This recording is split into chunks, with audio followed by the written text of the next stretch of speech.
एक बार कार्यक्रम बना, नवाब साहब कालेसर के जंगलों में शिकार खेलने जाएंगे। कालेसर के जंगल खूंखार जानवरों के लिए सारे भारत में मशहूर थे। ऐसे जंगलों में अकेले शिकारी कुत्तों के दम पर शिकार खेलना निरी बेवकूफ़ी थी। अतः वजीर ने बड़े पैमाने पर इंतजाम किए। पानीपत से इस काम के लिए विशेष रूप से सधाए किए। पानीपत से इस काम के लिए विशेष रूप से सधाए गए हाथी मंगाए गए।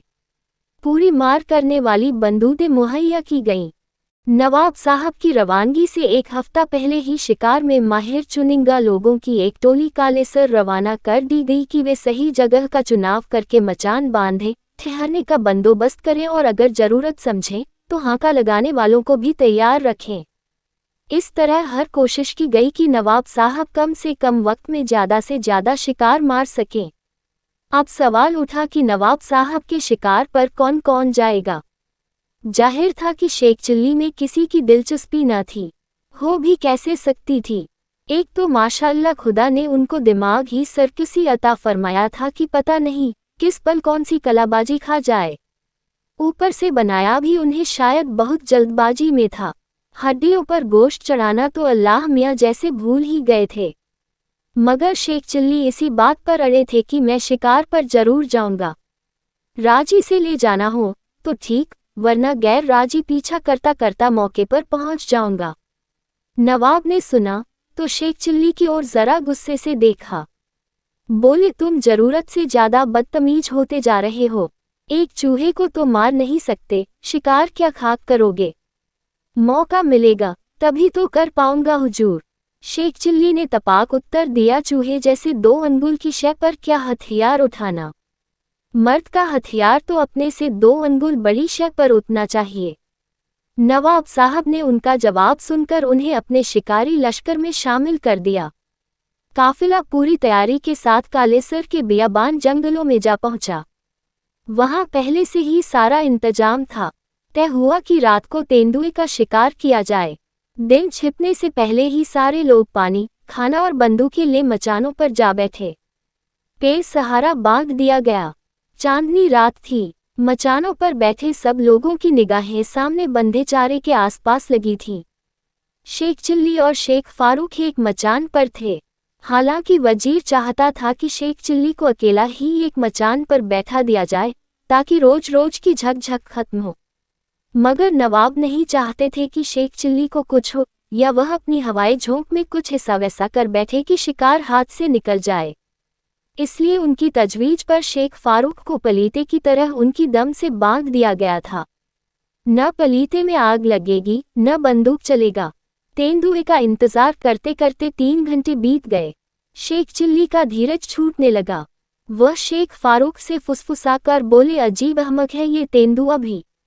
इतना बढ़िया शिकार पेड़ से बंधा है और कमबख्त गायब है। शिकार में ऐसा ही होता है। शेख फारूक ने शेख चिल्ली को चुप रहने का इशारा करते हुए बेहद धीमी आवाज में कहा, खाक ऐसा होता है। शेख चिल्ली फुसफुसाकर बोले, मेरा तो जी चाहता है बंदूक लेकर नीचे कूद पड़ूं और वह नामुराद जहां भी है वहीं हलाल कर दूं। शेख फारूक ने उन्हें फिर चुप रहने को कहा। शेख चिल्ली मन मसोस कर एक तरफ बैठ गए। सोचने लगे, कमबख्त सब डरपोक हैं। एक अदग तेंदुए के पीछे 12 आदमी पड़े हैं। ऊपर के सारे पेड़ों पर छिपे बैठे हैं। ये कौन सी बहादुरी है जिसकी देंगे। वजीर हाँक रहा था। बहादुर है तो नीचे उतार कर करे तेंदुए से 2-2 हाथ। वह जानवर ही तो है। हैजा तो नहीं कि हकीम साहेब भी कन्नी काट जाएं। कमबख्त मेरी बहादुरी पर शक करने चले थे। अरे तेंदुआ कल का आता अभी आ जाए। नीचे उतार कर वह थपेट दूंगा कि कमबख्त की आंखें बाहर निकल आएंगी। मगर सुना है वह छलांग बड़े गजब की लगाता है। मेरे नीचे उतारते ही उसने मुझ पर छलांग लगा दी तो क्या हुआ। बंदूक को छतरी की तरह सिर पर सीधा तान दूंगा। ससुरा गिरेगा तो सीधा बंदूक की नाल पर गिरेगा। पेट में धंस जाएगी नाल, हो जाएगा ठंडा। और छलांग का भरोसा भी क्या, कुछ अधिक ऊंचा उछल गया तो जाकर गिरेगा सीधा मचान पर। उठाकर भाग जाएगा शेख फारूक को। सारे लोग अपने अपने मचान पर से चिल्लाएंगे, शेख चिल्ली पीछा करो उस शैतान तेंदुए का। शेख फारूक को ले भागा। मैं बंदूक तानकर तेंदुए के पीछे भागूंगा। तेंदुआ आगे आगे, मैं पीछे पीछे। शेख फारूक चिल्ला रहे होंगे, शेख चिल्ली, बचाओ, शेख चिल्ली, मुझे बचाओ। आखिर तेंदुआ जानवर है, कोई जिन तो नहीं। कमबख्त भागता भागता कभी तो थकेगा, थककर सांस लेने के लिए कहीं तो रुकेगा। बस मैं अपनी बंदूक को उसकी ओर तानकर यूं लबल्बी दबा दूंगा और ठान्य। तभी तेज आवाज गूंजी। सब चौंक उठ। शेख चिल्ली ने जोर से चिल्लाकर पूछा, क्या हुआ? तेंदुआ मारा गया। शेख फारूक बोले, कमाल है शेख चिल्ली, चारे पर मुंह मारने से पहले ही तुमने उसके परखच्चे उड़ा दिए।